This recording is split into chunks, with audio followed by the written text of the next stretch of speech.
Blog Talk Radio.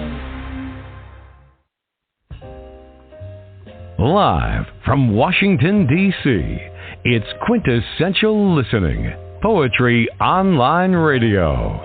QLPOR, as it's widely known, features a bevy of poets, spoken word artists, and live poetry readings with best-selling authors. Your host is Dr. Michael Anthony Ingram. Good evening, everyone. My special guest tonight is Nicholas Michael Ravnikar. Nicholas is the originator of the new obsessive poetic form called the Polish octave. Excuse me, I'm losing it. He has published 2 poetry collections. Nicholas has done everything. He is the man. I am so glad he's here. We've been working on this for months, trying to pull this thing together. I'm just so pleased that you're with me, Nicholas. Welcome. Dr. Ingram, I'm really happy to be here. And before we start, I just want to say that you're doing a real service to the poetry community by expanding the visibility of poets and also just deepening the conversation around poetry and the process of writing and publishing. And I know that your background is in poetry as therapy. And I personally just want to thank you for the work that you're doing, because I think it does have a therapeutic value, not just for the poets that you interview and the audience that's listening, but also just for the culture at large, which I think gets the chance to evolve with the added presence of this kind of mindful programming and poetic content added to the mix as a welcome respite from the kind of onslaught and overwhelm of our typical mass media and social media interaction. So thank you for having me here. But more than that, thank you for doing what you do. All right. Thank you, Nicholas. And again, with the opening, you know me, I'm prone to mess it up. So this time my voice gave out, but it's okay. We're together and we're going to have fun tonight. All right. Yeah, we're going to roll Nicholas. with it. We'll roll with it. Nicholas, my friend Nicholas, what is poetry? So I had a really good friend, a comrade in arms, if you will, in the poetic battle, named Ryan Kulevsky, who said it better than anyone I've ever heard, which is that poetry is the reproduction of poetry by other means. And I think part of the reason why I think this is so adequate or apt is that it speaks to the evolution of poetic traditions as spiritual and philosophical wellsprings. They inform our development of language and thought and culture, because at base, when I think about where we get the word poetry from the ancient Greek poesis, right, it's distinct from katasis, which, right, katasis is a sort of like creation from nothing, creation ex nihilo, right? But poesis is like a making of with whatever's at hand. So it's a making out of the materials that we have to make something new. And I really think that while it certainly involves musicality and imagery and figurative language and emotion and intellect fused together, I think it's the imagination that is fundamental to what's happening in poetry, because the human imagination and potentially even the artificial intelligent imagination could be able to create new poetic forms that can then lead to new sorts of thought, new kind of cultural movements, new philosophies, and new forms of expression. Wow, Nicholas. Wow. The imagination. Wow. Tell me more, my friend. I can tell you can talk. Tell me more. Sure. Tell me more. I've been told I have the gift of gab, though I'm not quite clear what that means. Maybe we'll find out. Yeah, we will. So I think I started writing when I was really young, and it would be primarily like what I would think of as song lyrics. But over the years, that's really evolved. I make what I call poems on canvases using paint that I splatter and smear around, and then I'll just write like a cliche on it, right? So I did one the other day. I'm looking at it right now, and it says, "Nothing is impossible." So I just take this cliche statement, right? Nothing is impossible. Right. Yes. And you've got 2 ways that you can understand that if I were to talk to you in conversation, right? It's an equivocal statement. So either there is not anything which is not possible, right? Or that which does not exist cannot exist, right? And so either of those two ways of interpreting the statement, nothing is impossible, you can't derive it from the context of looking at the canvas, right? So now that the poem on the canvas has destabilized the context in which the sentence existed, there's a new meaning that's devoid of the old meaning, right? The poem itself has destroyed the different possible interpretations and created a new one that's available to the reader. So I think about other poets like Christian Book, the Canadian poet. I mean, he's created poems that are living organisms, where he's feeding, he's using the DNA code, the ATGC, to create new poems that are responding to different poems that he's written. And then they're going forth and creating new poems. So I think, right, our capacity, the human imagination's capacity to find material that's already out there and remix it, reuse it, mash it up, and recycle it in different ways, ultimately winds up producing, the drastic changes that we've seen in human technology from way back to the present. And I think the imagination's at the core of that. All right. Well, how are your views about poetry received in traditional forms? Oh, I mean, well, I certainly admire. I admire the classics. I admire the traditional forms. I've worked in a number of different, what I would call traditional forms, the villanelle, the festina. I've tried my hand at some sonnets before. I certainly have a reverence for them. I would say the epic poem, though it's not necessarily a strict form, but something like dactylic hexameter of Homer, is something I definitely aspire to. I think as well the ballad form that was kind of adopted and innovated upon by Emily Dickinson is likewise something that I look back to with a lot of fondness. And while I think that there's value in understanding the forms of the past, and even in trying to recontextualize the forms of the past, I also think that that part of what we see in the development of the poetic tradition throughout history, common sweep of both progression and conservation, right? So both the progressive and the conservative spirit are sort of at the heart of poetry and what we do. So while I want to pay homage to the greats, right, there's also a sort, I mean, in the same way that Virgil was battling with Homer, and I mean that in the sense of like a rap battle, right? Yes. Virgil is engaged in an agon with Homer. Dante is engaged in an agon with Virgil. Milton is engaged in an agon with all of them, right? That's the conversation that I want to be a part of. So in order to be a part of it, I've not only got to speak their language, but I've got to invent my own. Oh, wow. I like that. So, I ask this question every time. Why is it that we do what we do? Why is it important, poetry? Why is it important, my friend? Well, I mean, this connects to, I think, some of the other questions that I had anticipated. And this is a quote that was actually posted in the Quintessential Listening group. I believe it was Percy Bysshe Shelley who said that poets are the unacknowledged legislators of the world. I'm looking at it now. Yes, you're right.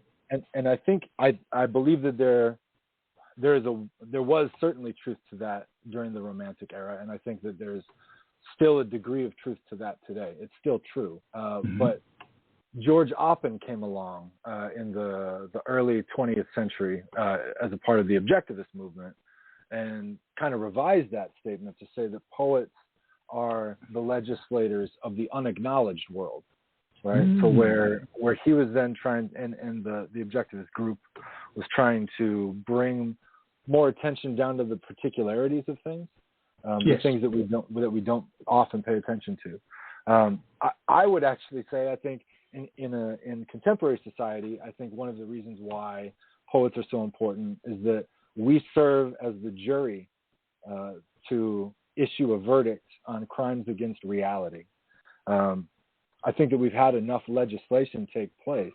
The people have spoken, as it were, and now it's sort of open for poets to take reality and take the way that we perceive,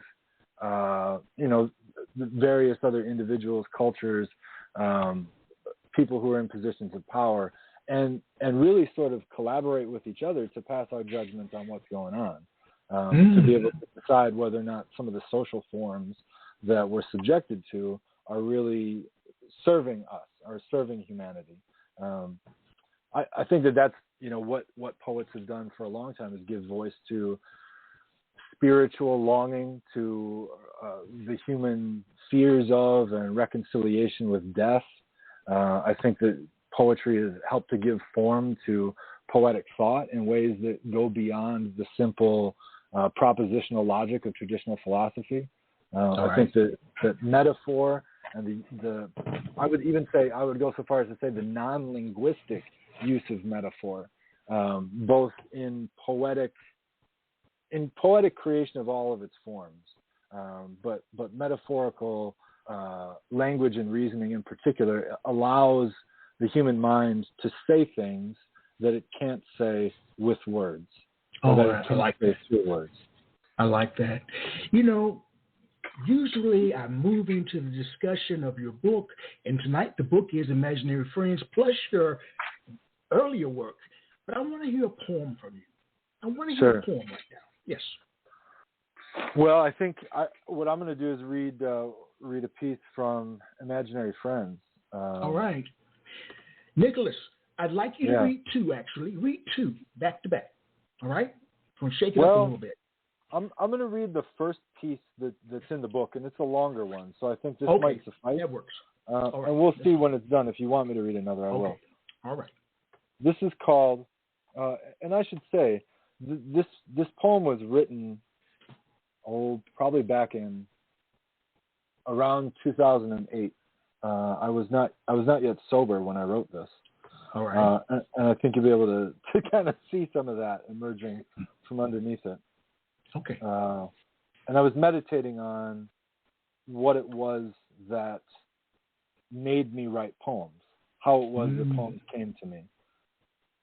This is called, If I Leave Now, I Won't Remember What I Came Here to Do. I would like to apologize for not including any sentences in this text. If, while you are reading, you notice that where you would expect to see a sentence, there isn't one, do not be alarmed. Allow me to explain what has happened and how to safely proceed. When I first embarked on this project, I heard people drinking out back behind the poem, but had no way to speak with or relate to them. It's not that they were drunk so much as that they didn't feel like talking to me. They kept repeating, "I will pull your hairpiece off. I will pull your hairpiece off." Now, I've heard people drinking out back behind the poem before, but I've always found them quite genial. Normally, I approach with ease and a smile. Not this last time. Please don't think they're an inconsiderate bunch, or even all that different from you and me. As much as I wish I could have found them in better spirits, I have to say they appeared, this time, quite physically revolting, much more so than on previous visits. They did not seem the same people whom I had grown so used to seeing. "I will pull your hairpiece off. I will pull your hairpiece off. I will pull your hairpiece off," as if that was all they could say, as a meaningful excuse. But that's because I can put myself in your position. I heard people drinking out back behind the poem. What kind of crap is that? You have every right to feel dissatisfied, let down, unimpressed, angry even. But let's not get violent or make any snap judgments. There's no way I can describe to you how these people looked. If you had been in my shoes, you surely would have fled back into the poem yourself, perhaps even out of the neighborhood completely. I don't doubt that, not for 1 minute. And the sheer irrelevance of that one line they kept repeating. It would have maddened the most crack-shot poetician. But I resolved, before setting out to write this poem, in which no sentences appear, and out back of which I heard these people drinking and prattling on about pulling off my hairpiece, to accomplish one very simple objective. We might call it a goal or an outcome, if you like. I will pull your hairpiece off. You see, I came to understand in my own private contemplations that this is what my muses had meant to tell me all along. They were being kind to have told me so indirectly. The proof, to turn a popular phrase on its rear end, is in the poem. I would have balked, as you surely do now, at the preposterous idea that I could remove your toupee or wig or weave with a mere poem. But after serious meditation, I have no doubt it will happen before this ordeal is over. Go on. Feel your head.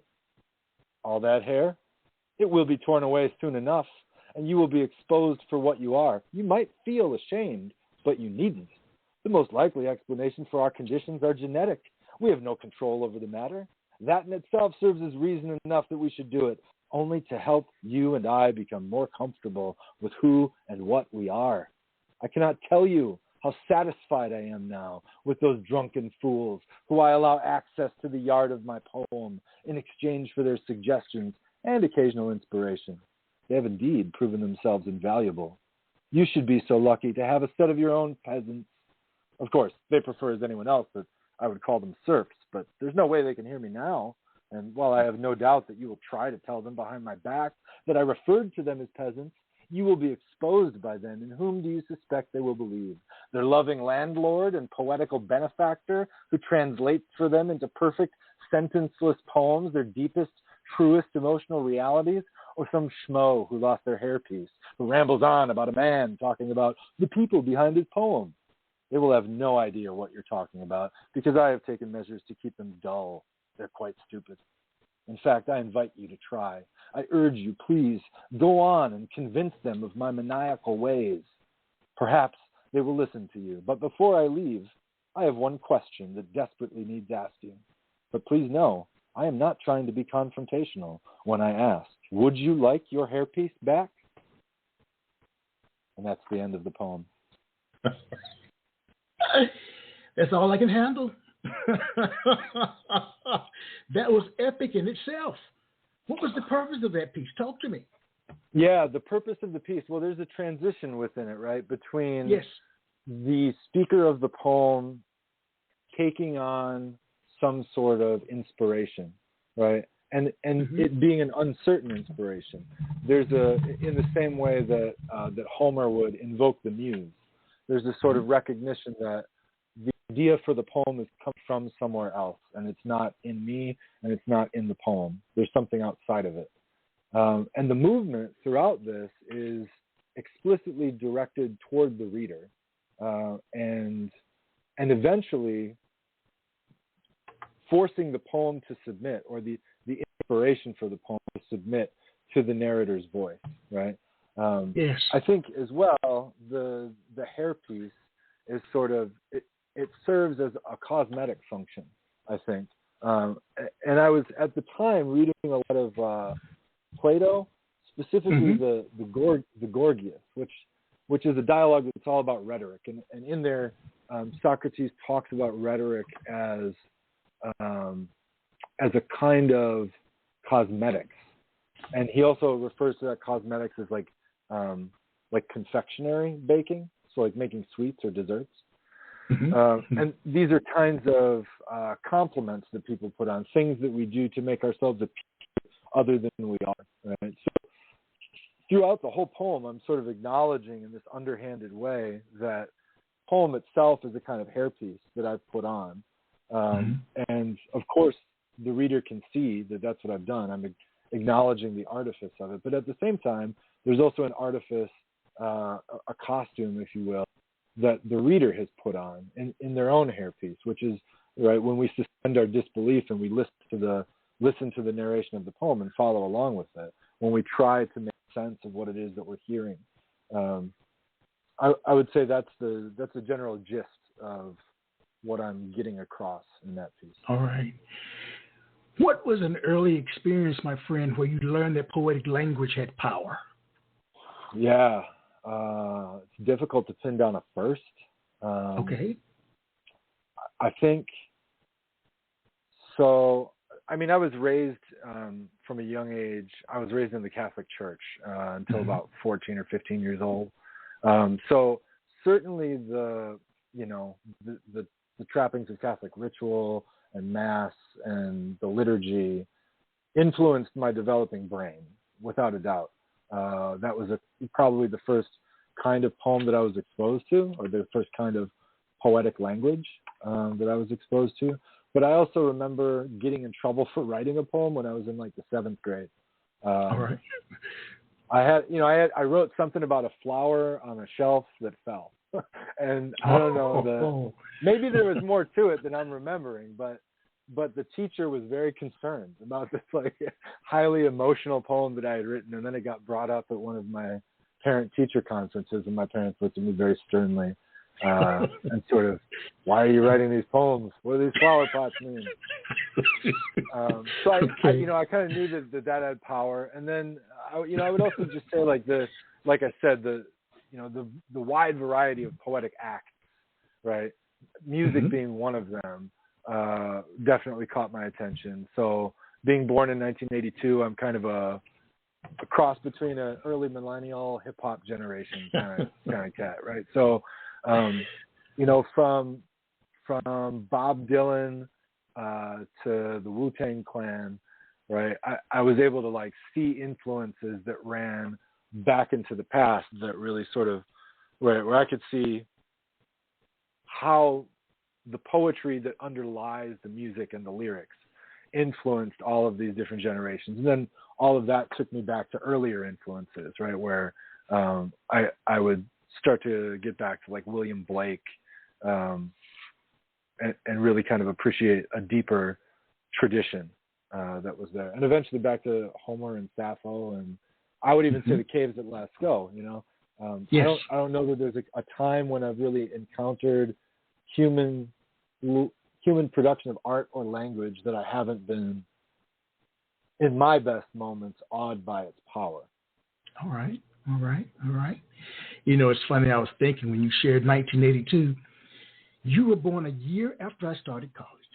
Oh, yeah? There must have been something great going on.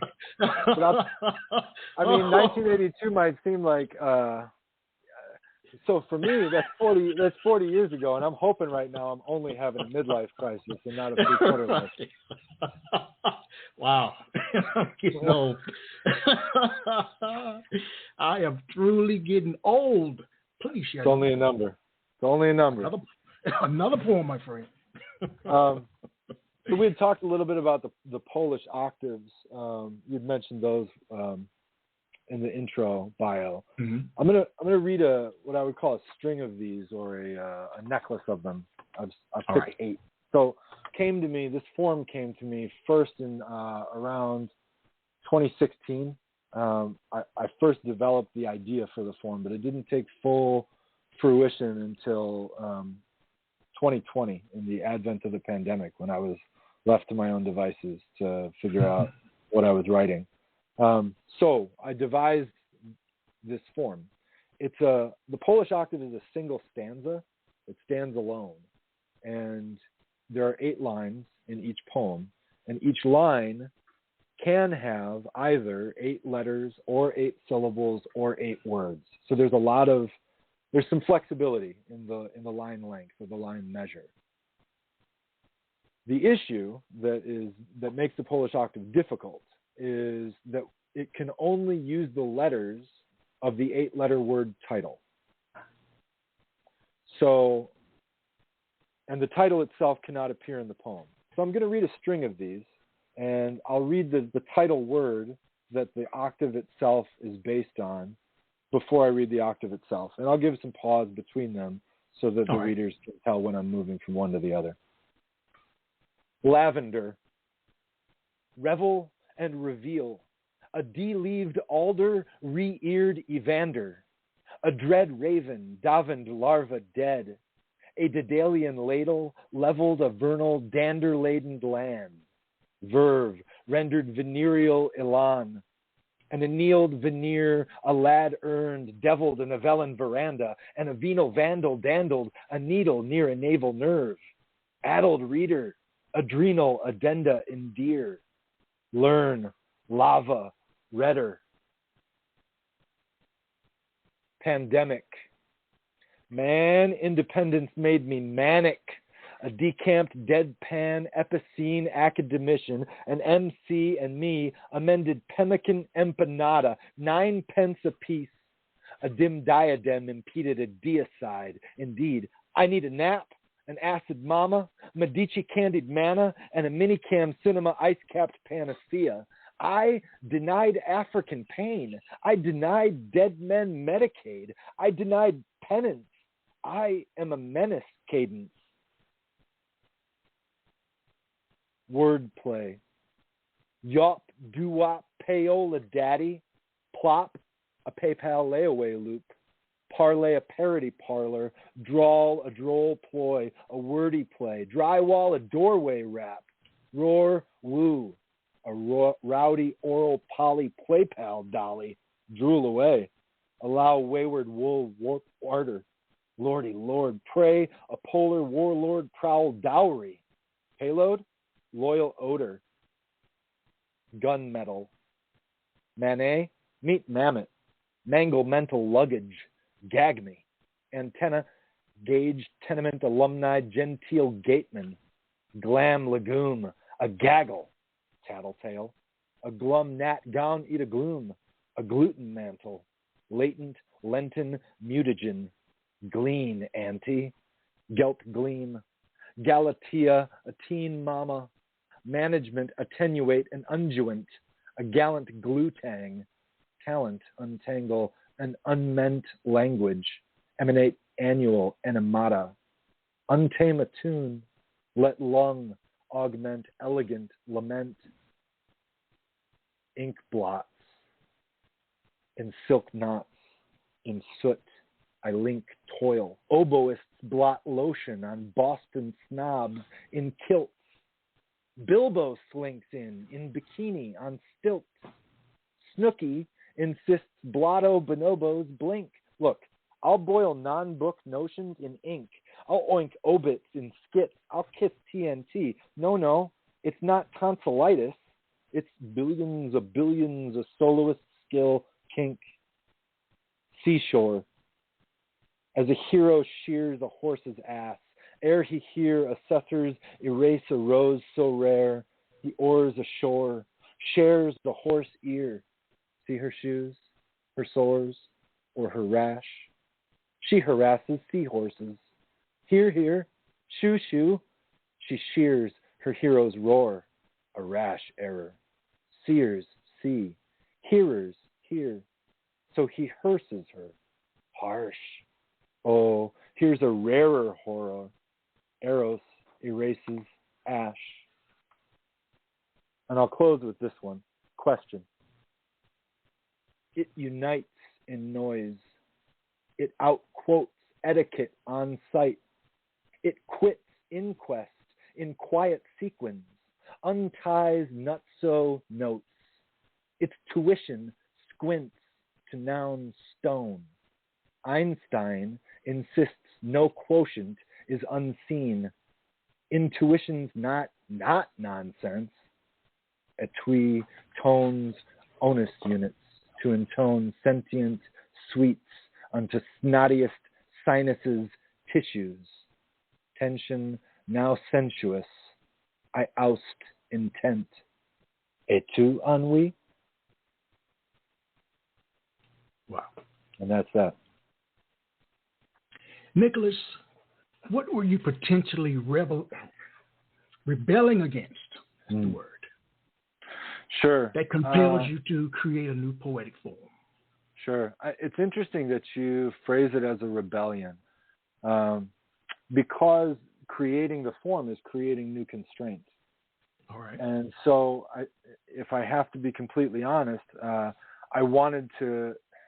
It didn't seem to me like there was enough constraint in poetry available, and I wanted to create a basis or template for a form that other people could rebel against. If that makes any kind of sense. It does. So, it does. So the broader context. I mean, I call these things Polish octaves, right? And yes, I can tell you why, if you want to hear. I can tell you why. I'd love to. I was going to ask you. Yeah. So The way that this whole thing got started was I got paired up in 2016 with a graphic artist for an invitational collaborative project at a press here in Racine, Wisconsin, called Black Eyed Press, and it was an 8x8 show. So each artist and writer got an 8x8 inch piece of paper that they got to make their prints on, and I believe there were 64 copies that wound up getting made. And so I collaborated with the graphic artist Spencer Elizabeth Karshevsky. And so when we were sitting down talking about it, Seashore was actually the first of these that I wrote. And, you know, I knew that it had to be 8x8, and I just kind of started with that without a strict line count. Just I'm going to take an 8-letter word and I'm going to anagram it for 8 lines. And in trying to think about what to call it, she and I were talking, and it turned out her last name was Karshevsky. My great grandmother's last name was Scott Nicky, so I'm a quarter Polish. She's half Polish, so I just called it offhandedly the Polish octave at the time. Okay, all right. But the broader context that came to me in 2020 was that by establishing this kind of count, right, and saying I'm sort of claiming this this poetic form with this measure. And this particular arrangement in the name of Polish people, or in the name of Polacks, right? It's a very Polish thing to do because Polacks tell the best Polish jokes. All right. Right, and it establishes the basis for any other identity community to claim some sort of numerical value of word and call it their own if they wish to do that. So, for instance, we might have something called the LGBTQ plus non-set for a 9-letter word, right? There might be such thing as the Latino quatrain, or you might take something like the cis-het male 10-letter word. I don't know what you would call that, a decigram. All right. Sounds good right? to me. You follow what I'm saying there? Yes, I do. There's a whole template now that's available for any community to pick up and choose a word of that length, write a stanza of that many lines, and use only the letters of the title. Okay. It's I finally realized what you're saying. I realize it's difficult. Finally got it. It's very complex, right? So if we were to take it right, if you, Dr. Ingram, if you wanted to create a variation on this, you could, for instance, take a 12-letter word and then anagram that 12-letter word to see how many other possible words you could make using only those letters, and then write a 12-line stanza, and each line could have either 12 letters or 12 words or 12 syllables. And for all intents and purposes, you could call it the Ingram 12-line. By Jove, I think I've got it. All right. I think I got it. Continue as you share. I'm sorry, I interrupted. No. No interruption at all. I think I had reached the end, and I'm just glad I got a chance to clarify. Because I realize it's confusing. It'll take a minute, but once you hang in there, just like life, it'll be all right. It'll start to You've written 2 books. The first being 3 Dirty Sunsets, and the second being Imaginary Friends. Let's talk about Imaginary Friends first. Sure. What inspired the book? So actually, the order is reversed. Imaginary Friends came first in June, and then 3 Dirty Sunsets came out in November of last year. And actually, this last month, I've released 4 more books. I released a book a week in January as a sort of challenge to myself. But Imaginary Friends, I had been sitting on a slew of poems that had been published from, going way back to like 2000, up until probably 2018. I had this whole collection of pieces. I think it was 88 at the time, or around 90. And I I narrowed down the ones that I felt fit together and were sort of referring to mental characters that I had kind of taken on over my journey as a poet and my development as a poet. And I tried to just arrange those. So in a lot of ways, I think the different characters that are speaking in and through the poems are very much the drunken people behind the poem that I refer to in that first poem that I read. If I came now, I won't remember what I came here to. If I leave now, I won't remember what I came here to do. All right. So that was really just an opportunity to bring together pieces that had seen publication in, single magazines and journals and have them all fit together. Now, was there a reason that you chose to feature imaginary friends on the flyer? Why did you choose that particular one, too? Yeah, well, I didn't know where I would wind up being in the run of pieces that I was publishing in January. Had aimed to publish in January. And also Imaginary Friends is just kind of it's the first book, right? It's my first child, which is not to say that it's my favorite, but it's definitely I say my oldest, but it's less than a year. All right then. All right. Yeah. Well, tell me, let's go into the title. I mean, I think that intrigued me as well. Just imagine, you could hear it all the time. It was words, but they meant something to you. Right. Talk to me about that. Yeah. I mean, you're noticing a common theme that emerges in my work, which is taking commonplace and everyday cliched statements, oftentimes equivocal statements, and decontextualizing them or putting them on their head. All right. So part of the reason, I always had imaginary friends growing up. That was like a big part of my play was, creating these other characters that were only in my head. And I think in some cases I was talking to them and not even hearing them say anything back to me, but they were just sort of, foils for my own speech, right? Opportunities for me to engage in play.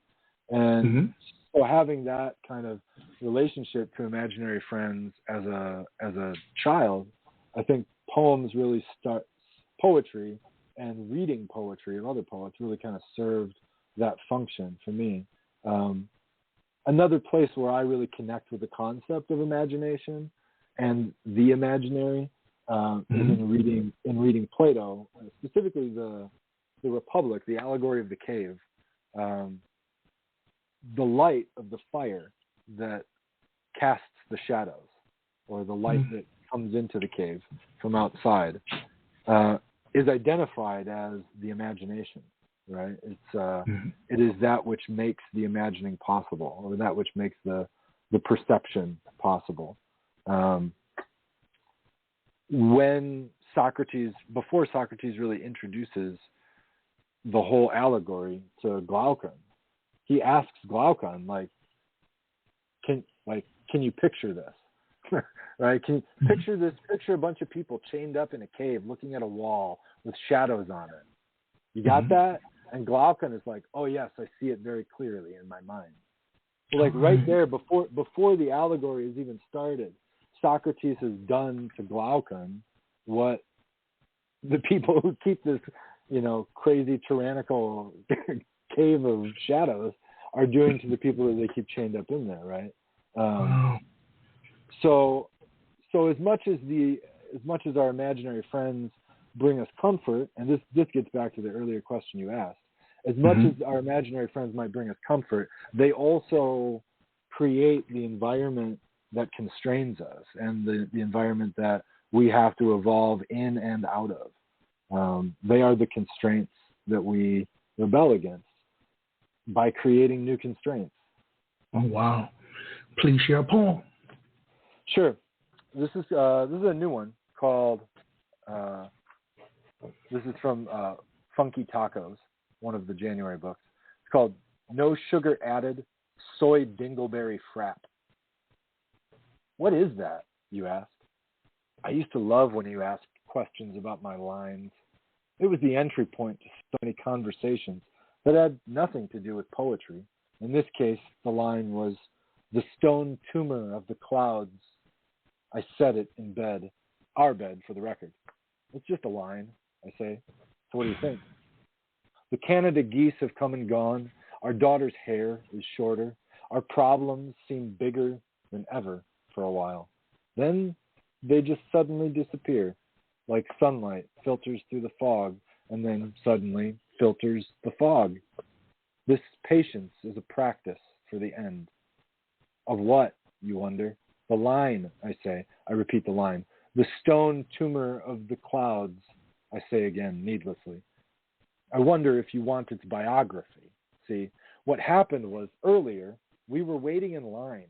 I thought it was for coffee, but you had already ordered via their app, and then spewed out a series of code words over my lap in the drive-thru. The barista's voice echoed it all back through the speaker. They say, there's a sale on drinks, buy two and save. Do you want extra? And you said, sure, then asked me, do I want a coffee? And repeated coffee, speaker, silence, then static, then, okay, please pull forward. I felt more like blank, whatever, when they hand us our drinks. I guess then I'm not sure how the line arrived, but it showed up in my ear, I think. Maybe how it used to be when you'd press a button and wait for the shutter to open and close. But we don't bother with that any longer. It's just pressing a circle on your phone and the picture saves. I'm not sure yet whether the stone tumor is in the cloud or is the cloud.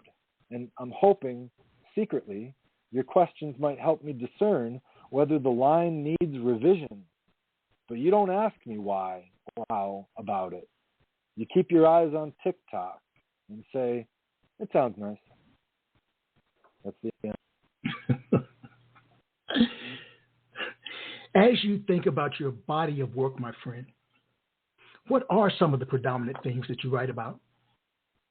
Yeah, self-reflexivity and self-referentiality are definitely common gestures that I use throughout. I'm almost always aware in a poem that I'm writing a poem. Okay. I would say likewise a suspicion of language and a concomitant reverence of language. I like to use language as a metaphor in my writing. So I like to have speak or have things write that don't typically speak or write. And I also like to have the language do things language doesn't necessarily do. I also tend to think that imagination and illusion and dreams, fantasy, representation, those sorts of elements, sleights of hand, often come into play. And I also usually write particular voices in mind. So, I mean, you notice a couple times in Polish octaves and in other pieces, I'll put on a voice, either with a particular line or with a poem. Mm-hmm. So I would say those would be sort of the common themes. There's also generally a suspicion of authority, including my own. All right. So there's a suspicion of the author's authority. Yeah. You know, there's so much that I want to ask you. I'm going to save some of my questions for the next time you come back, and hopefully you will. Is a poem letting your guard down? Is a poem letting your guard down or building a wall? You know I love to ask that question. Yeah, you do. And I've been thinking about it because I know you ask it in almost every interview. Yes, I do. I think certainly it depends on the poem. I think some poems are distinctly letting my guard down and being vulnerable to the reader. Some poems definitely are, right, sensing a kind of vulnerability and putting up a border. I think sometimes, though, I'm actually climbing a ladder over a wall, maybe with a shield in hand, right? Like, or sometimes I'm building a horse to sneak in past other people. I'm always testing boundaries, for sure. I think testing them to see, because I don't really have a good sense of my own. I mean, I mentioned I've been sober for 12 years, and it's largely because prior to Congratulations. But I made a lot of decisions that were not the safest decisions for me to make. So I I don't necessarily have a good sense of when I should keep a wall up or put a wall down, and so I've got to frequently test those boundaries in order to make sense of where I'm at. All right. So where does emotion fit into your work? And that means different things to different people, of course. Yeah, there are certainly pieces that I have, which, I think the last piece I added sort of has a resigned and somber tone to it. Yes. Yes. I think the emotions that I experience and notice others experiencing on a regular basis certainly work their way into my poems. I'm not generally a poet who is writing to express what I feel. Okay. Okay. I think I'm very much in kind of the T.S. Eliot tradition with that approach, which is to say, any opportunity I can have to escape my own personality is a welcome respite, because my head is a dangerous neighborhood to live in. So when I usually ask the question, can a poet be viewed as being a poet if they don't share emotions? That wouldn't register with you. Well, I certainly think I am sharing emotions. Okay. So, for instance, in the Polish octaves, I think that there are emotions that are being shared, and I think that there are also emotions that I'm intending to incite in the audience at various points in different poems. So sharing the emotions, I think, is different than expressing them.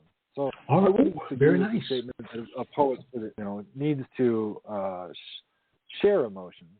I think it's more, I'm not sure that the poet needs to express emotions. Okay. All right. In terms of poetry, does it hurt you to write poetry? Why or why not? Yeah, sure. One good thing about music is that when it hits you, you feel no pain. Yes. Right? So true. Marley said that. I think something is similar with poetry, but in both cases, you can feel it, right? I mean, I can hear a song, I can read a poem, I can see a painting and get hit. I think it does. I think it does hurt. I think we're open to it when we allow ourselves to be open to feeling everything that the poem offers. It does hurt. Okay. Yeah. Now, are you willing to be hurt by the poetry of others? Why or why not? Oh, yeah. I don't see a reason to. I wouldn't see a reason to engage with anybody's poetry if I wasn't willing to hurt. All right. Now, when you think about your favorite living poets, who are they? I would definitely include K. Salam Muhammad in that. I'm also a very big fan of Sandra's work. She just published a book called The Triptychs that I reviewed. I've got to Georgia review right now on that book. Really innovative form. I also go back to Bruce Andrews and Charles Epstein from the language poetry school. Both of them, I think, were extraordinary innovators and organizers in expanding what poetry is. And I mentioned Christian Book earlier. His book Eunoia is a seminal piece of experimental research. I think is definitely provided the seeds for me to start thinking about Polish octaves. All right. You know the other one. Who are your favorite dead poets? You mentioned some, but share them again. Yeah, I mean, I certainly the classics: Homer, Sappho, Virgil, and Hedwana. Actually, the oldest published poet was a woman. In Mesopotamia. I generally think William Blake and Allen Ginsberg stand out to me. Kenneth Koch and John Ashbery in the New York School, Barbara Guest, Emily Dickinson, Laureen Niedecker here in Wisconsin. a Wisconsin poet from Port Atkinson. I'm trying to think if there's anybody else who's really standing out to me. Amiri Baraka. All right. We just lost recently. Yes, some years ago. Well, let me ask this question. Knowing what you know about poetry, Nicholas, where does your poetic doubt begin? My poetic doubt? Yes. Do you mean, I need to ask a clarifying question? Yes, talk to me. If I may. Do you mean my doubts about myself as a poet, or do you mean my doubt of the power and potential of poetry? I like either one. Just choose. Pick one and talk about it. Yeah. I think it's when I've got a piece that I feel like is done, and I transition from being the artist to being the audience, right? There's something that happens. The French philosopher Etienne Gilson talks about this, that there's a difference. The individual who is the artist is not the same as the individual who is the reader or the audience. And it's in that transition when I start to read my poem and realize that I'm the one who wrote it, but I'm also not the one who wrote it. I start to doubt whether I would have made that. And you're right. I mean, then my ego is kind of attached to it. And in the process of writing, I don't feel that doubt creeping in. But once the draft is done, or even once I've said, this is the poem, this is the direction I'm going in, doubt starts to creep in. Yeah. Right. We're going to take a brief break here. Here's a question that you can answer after the break. Do poems change color in certain lights? I love that one. Do poems change color in certain lights? We'll be right back. Yeah.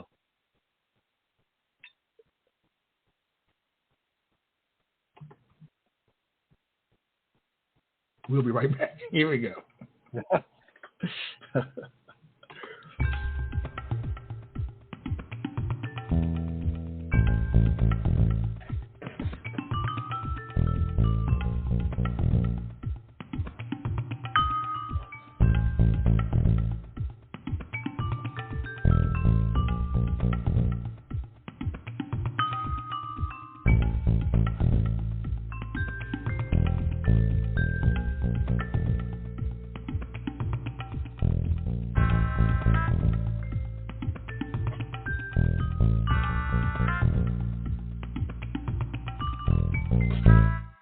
We are back. I am Michael Anthony Ingram. I'm here with Nicholas Michael Ravnikar, whose name rivals mine in terms of how good it sounds. and both of them sound almost. Both of them sound almost as good as the vibes in that bass line in the music that we had going in the break. All right. Nicholas is, in my mind, a great thinker. I appreciate that. You are. I can tell that you put your all into your work, into your writing. And I think it provides an opportunity to find new resources that I didn't know were there. So that I'm putting in is a discovery, right? Yes, very nice. So do poems change color in certain lights, my friend? Yeah, I mean, I just got done watching the Netflix series Kaleidoscope, and I think a poem is the same way. I mean, you can come into a poem, obviously, the way that we typically approach a poem habit is right, top down, left to right, English. But I think challenging ourselves, this is often how I write, challenging ourselves to read poems differently, reading a poem from the last word to the first, right, from the lower right to the upper left, reading only the last words of a line or only the first words of a line. And then also just the different moods that we're in as human beings, the different seasons of our life coming to the same piece is going to change its tenor. It's going to change the facets that we can appreciate. I think if it's a sufficiently resourced poem, if it's a poem that put our all into. All right, please share another piece. This is a fairly short piece. It's from the most recent book, How's Things? Clear nights. Don't call these stars aimed like headlights at us soldiers come to slaughter our days. Count instead the words to give us punchlines a while, to forget to ask, is everything, everything, everything is? That's the end. Wow. I'd like you to share that one again. I was just getting settled and it was done. Share it again. Sure. I'll try and go a little bit slower for you. Okay. We can savor. Let's savor this one together. I've got old ears, so go slow. Clear nights. You don't need to go that slow. Okay, I'll pick it up. You don't need to go that slow. Okay. I was trying to take into account those old ears, but it's cool. It's all right. I'll pick up the pace. Okay. Clear nights. Don't call these stars aimed like headlights at us soldiers come to slaughter our days. Count instead the words they spell to give us punchlines a while, to forget to ask, is everything, everything, everything is? All right. One of the words was punchlines. Yeah. What do you mean by a punchline? What does that, I know what it means. What do you view it as meaning? Sure. So on the one hand, I think that it's serving a couple functions. Okay. On the one hand, it's the punchline to a joke, right? It is the kind of reveal, right? And you might also say like the completion of the metaphor, insofar as any joke is kind of built on the pattern of analogical reasoning.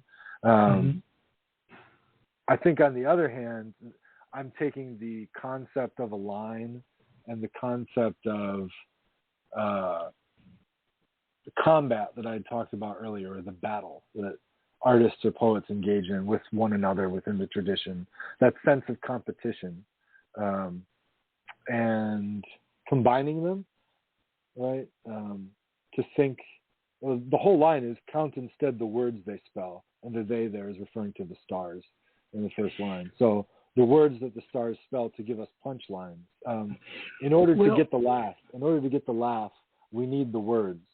And we can't just think about the product or the feeling that we get from objects, but rather appreciate that which they're made of. Right? Well, it made me wonder, because I'm trying to be a thinker too. Yeah, I'm wondering if poetry is a punchline to a joke, and the joke is life. That's a fantastic way of looking at it. I just thought of it. I think you might be the deeper thinker here than me. That's hard for me to do. What you think about that makes perfect sense to me, what you just said. I think poetry being the punchline to the joke of life is a very enjoyable way of looking at it. And I also think about that, the saying that it's first is tragedy, then is farce, right? That life is approached first through this sort of tragic lens, and then once we've accepted the tragedy of life, we can have fun with it. We begin to see the humor in it, and oftentimes I think the humor is the only way to cope with some of what life is. I know in my life, if I didn't laugh, I'd cry all the time, to be quite honest. Yeah, right. So when you think about poetry, and you've heard me ask this question again 1,000 times, there's so much happening in our world. Speaking of punchlines, the good, the bad, the ugly, as well as the indifferent. Yeah. What do you view as being the role of a poet in modern day society? Well, I think on the one hand, I think that there are many poets who are able to speak for groups that they're in who have experienced or suffered unjust oppression. In many ways, I'm not that poet because I recognize, I'm a cis white man. Yes. I identify as pansexual, so I've got maybe one strike against me, but I'm very what I would call straight presenting. All right. So I have a lot of privilege walking around in the world, right? Yes, you do. I don't, for all of the, addiction, alcoholism, and mental health struggles that I've got, I'm not facing what a lot of other people are facing on a daily basis. And so I don't want to speak for other communities. I definitely want to listen and give space to those communities. And so where I'm coming from is really trying to generate new poetic innovation to provide some material to help create resources that other people can use to say what they need to say. In a lot of ways, I'm over here like just talking to myself out loud, trying to come up with new ways to talk or new ways to deliver these punchlines.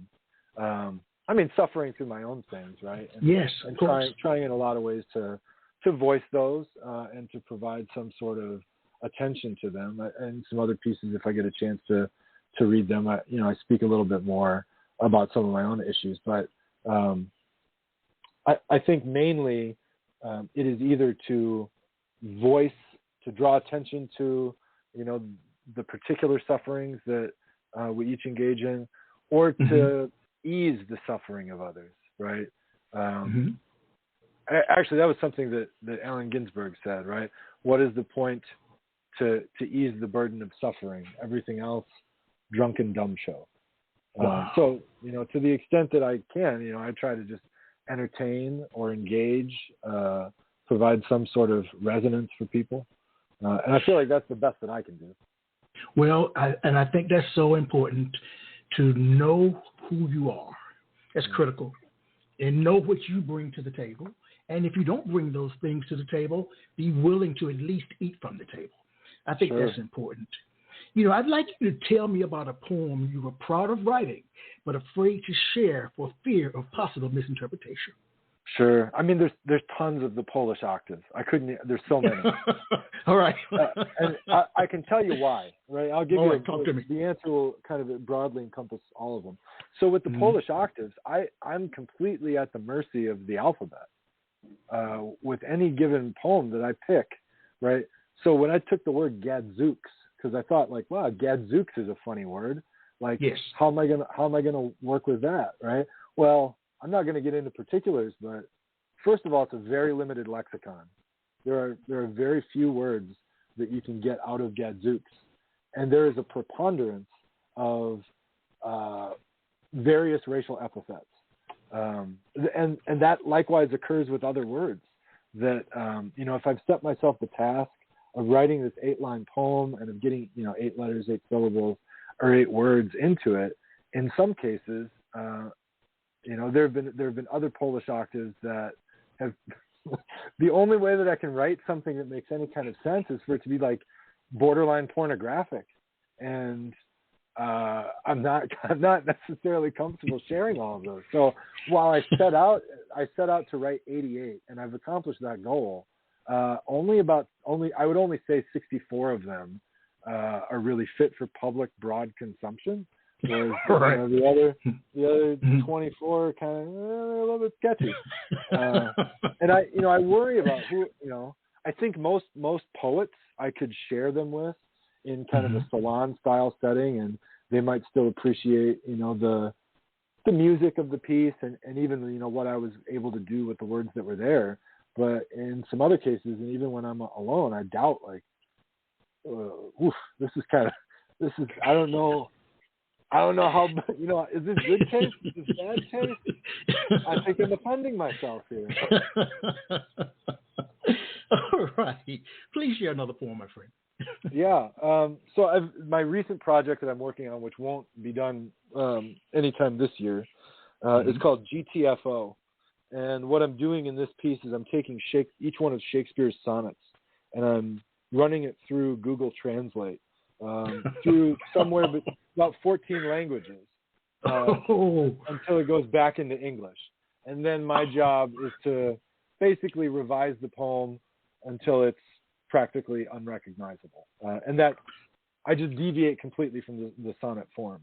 But it starts off as Shakespeare's sonnet. So this one, each one of them is called The Book of, and then it adds some other element to the title. So this is called The Book of Do You Write Well? Seriously? Freedom requires making mistakes you can't take back, and your heart breaks years later than it takes to taste whack. And after aftershocks, you realize you took shelter in a shack of ideas you couldn't conceive that followed you, pounded you flat into a statue of relief that can't be attacked, even as acid rain bubbles on the asphalt black. Hard-breathing air thin as patience, but perhaps the patient will relax. Past the path to your left, and then you bend your back. The mountain scales played your ears seductive on their lap, twirling hair so you'd let go and pretend me to the track. Do you learn like that? And do you like to learn like that? As your actions advertise all the choices you play back, the shattered plate of a preface gets cemented to the crack. We see as faulty reasons mosaics make shellac. Hello, I wholly whisper to the angels in the back of the hellscape. I escape like off the rack, tortured trousers and slacks, or another word for pants in the linguistic parallax. Tell me what knowledge tastes like I can't remember that, but for truth's sake, make it hurt when you take me to the task. Wow. That's very powerful, Nicholas. Thank you very much, Dr. Ingram. What was going through your mind when you wrote it? Well, a lot of it is just kind of, what are the words that I've got available that are showing up on the page? What is that propelling my mind to? I'm usually operating in just a kind of spontaneous thought, trying to watch what connections my mind is making between each of the different words. And then from that point, that's mostly musical. So there's a lot of, here are the rhymes, here's the assonance, here's the alliteration, here's the play of those that I kind of want between these different words, and I'm arranging stuff on the page. And then I'm kind of going back through it and trying to string together some sense of meaning that's more than just the music of the words. Yes. Eliot said, what does it matter what a poem says? It's how it sounds. And that's really the way that I approach composition. When it sounds right, it sounds right. And I'm just trying to get it to sound right. So to start off, right, I think once I got the first line, everything else sort of fell into place in terms of how I was going to revise it. This idea, right? Seriously, freedom requires making mistakes you can't take back. That sort of set the tone for me for the rest of the piece. That everything I was going to do in the poem from that point forward was going to kind of reinforce that thesis. Both that freedom does require us to make mistakes that we can't take back, though we can make them right. But then also to position that seriously at the beginning, because it's sort of evident to me that in our culture, there are a lot of people who think that freedom means do whatever I want, and whatever I want must be okay. And all right. I think that we've got to take responsibility for the mistakes that we've made. We've got to admit that some of the actions that we take are mistakes, right? And that freedom or liberty also implies duty. And if we do make a mistake, then we have a duty to admit it. Let me ask this question. You're a few years younger than I am. Just a few. Oh, just a few. Just a few. Social media, I mean, it's just been a blast of energies. It's been everywhere now. Social media, Twitter, Instagram, Facebook. Where does social media, fit into your poetry? Sure. It's exhausting. Let me ask this question. How is it shaped by social media? That's a nice question. I'm going to write that down. Sure. Well, certainly, I mean, think that I would be writing in some of the forms that I'm writing in if I didn't have the opportunity to get positive feedback on them. So, like, Okay. the Polish octaves I started putting out on my Instagram when I started writing them, and got a lot of, and then started putting them on Facebook, and I got a lot of positive feedback from people about them, which is not what I got from journals when I've submitted them to journals. When I read, so I feel like there's a more immediate feedback mechanism that I can get from people who are actually reading the poems that I'm writing versus the kind of slow, drawn out, gatekeeping kind of editorial practices. That, when I have had things published in magazines or journals, I typically don't hear back from people who have read it. Whereas with social media, you're getting a kind of immediate gratification in terms of the likes that you see, along with stress about whether people are liking your stuff. But mostly for me, the valuable thing is getting feedback from people. Right? All right. When they say that a line really meant something or that they really enjoyed it, that means something, and I think that keeps me going. It provides some sort of inspiration, but it's also exhausting. It's exhausting. Yes, it is. What's exhausting about writing? Well, I mean, I find the actual writing to be invigorating, but I think that it's the social media becomes exhausting. Yes. All right. Feeling like, I've got to grow my following, and that's going to be the thing, right? Like, I've got to respond to all of these comments. I need to make sure that I reply to all of these messages, and and at the same time, I feel at least a tension or responsibility to also be an engaged reader of other people's work. Yes. And so that also becomes something that, as I've gotten out and made more connections in the online social media writing communities across different platforms, I've found that I've had to scale back. Really, I'm focusing just on Instagram and Facebook now. I was trying to do both of those with TikTok and with Twitter, and it was just too much. There were too many people doing too many things, and I couldn't give enough attention, not just to my own work. I mean, I do that, whatever. I do my own writing because it's kind of an addiction. But I couldn't give enough attention to all of the people who were reading me to also read their stuff. So I had to definitely scale back. Well, you know how I love a good poetry concert. But due to time, we've only got time for one poem. Sure. So we had to put the big concert on for next time. So all please right. share with us one more poem. I mean, I feel like we've hit a bunch of different notes here. I've got yes, I'm sure that's good. I've got one more. This is actually something I had written for someone on social media who gave me some praise for some bars that I had written. So I wrote. All right, very nice. For Jay Allen Poetry on Instagram. This is called Purloined Letters. Riddle me this, puzzle me that. Where could it be? Where is it at? What does he mean? What is he thinking? I want what he's on, even if it's sinking. Written in the margins with ink that disappears once it hits the light until it soaks up all your tears. I'm Sherlock, your Watson. Dot your I's before I cross them. Obey your fleeting thoughts while I'm feeling awesome watching blossom. I never drove a Datsun. I never bred dachshunds. I dove into the ocean. Now I'm flotsam. I get milk and drink it till I got some. Chocolate mustache. You want to touch that? Wear this, wear that. I'm a robot. Rock'em sock'em. How come a cowpoke squat a brown joke and it's a hot one? Now you got runs up in your buns watching bots battle for a fortnight until you floss them. Riddle me this. Puzzle me that. Where could it be? Where is he at? What does he mean? What is he thinking? I want what he's on. Even if it's sinking, don't sweat my craft. You want to play Minecraft with Mycroft on a Microsoft desktop, but as a dad, I'm a polite tightwad. We can't afford that. You already got an Xbox. I'm an ex-smoker who don't yet got a neck slot. It's past my bedtime. I'm on a deadline for an overnight light nod.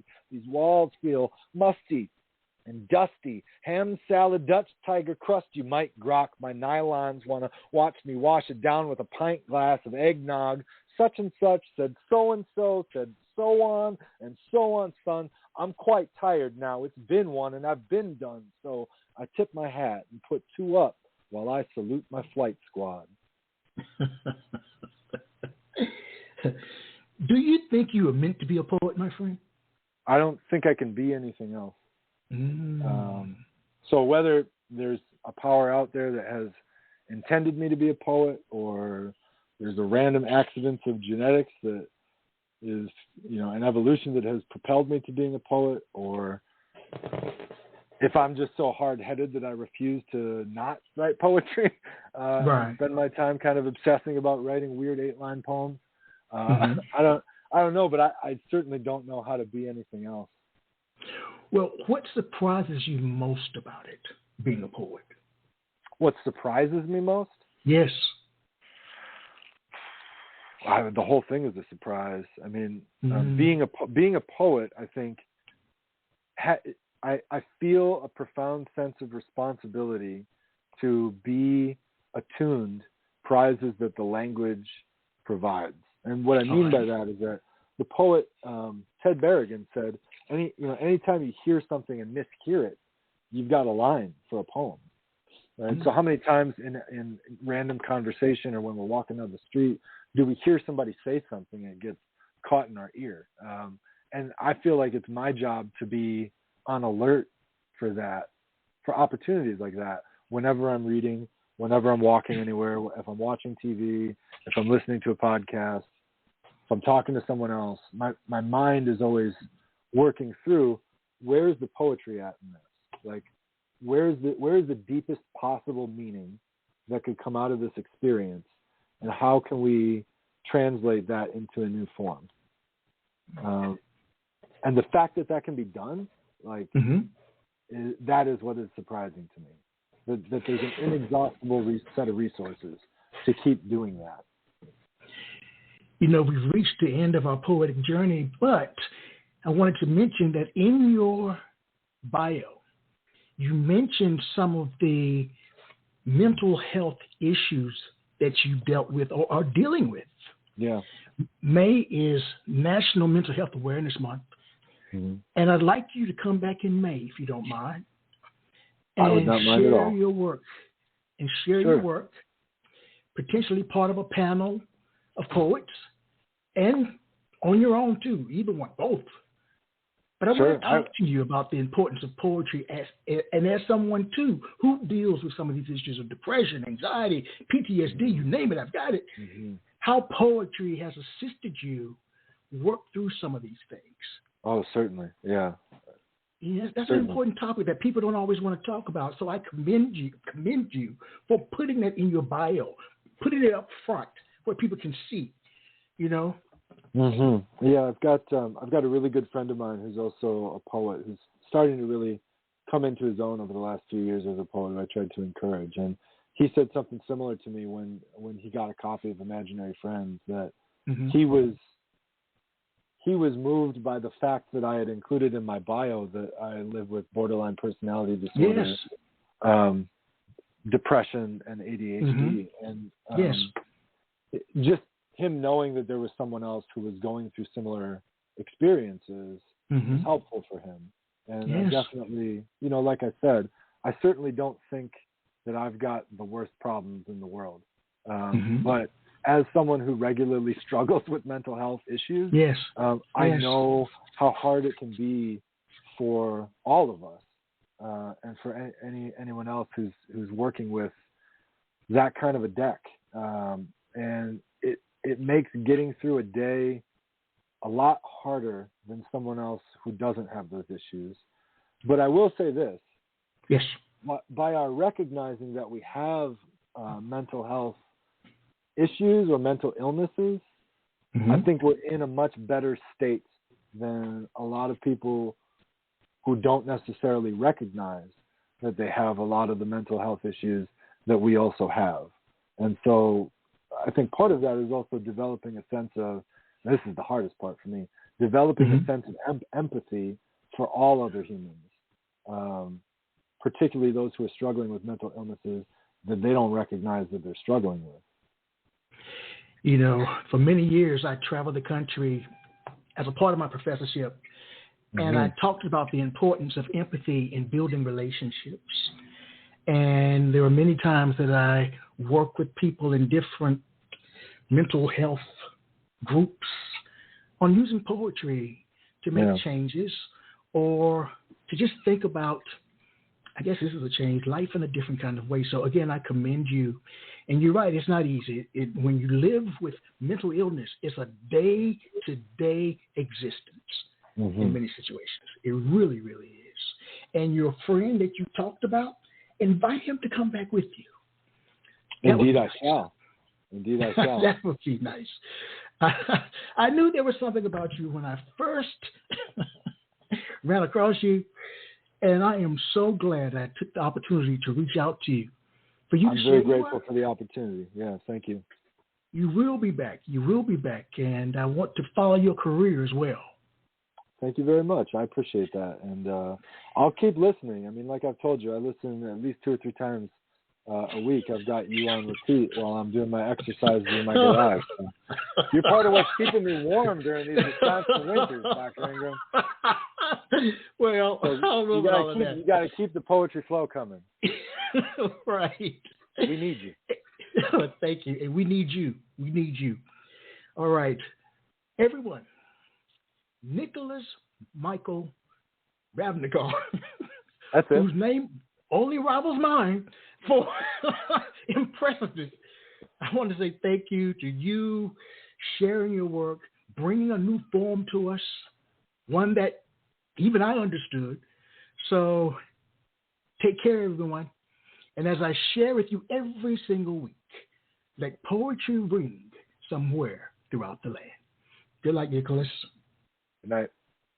All right. Quintessential Listening, Poetry Online Radio, is available on iTunes, Spotify, SoundCloud, and Stitcher. You can also check out the website at qlpor.com.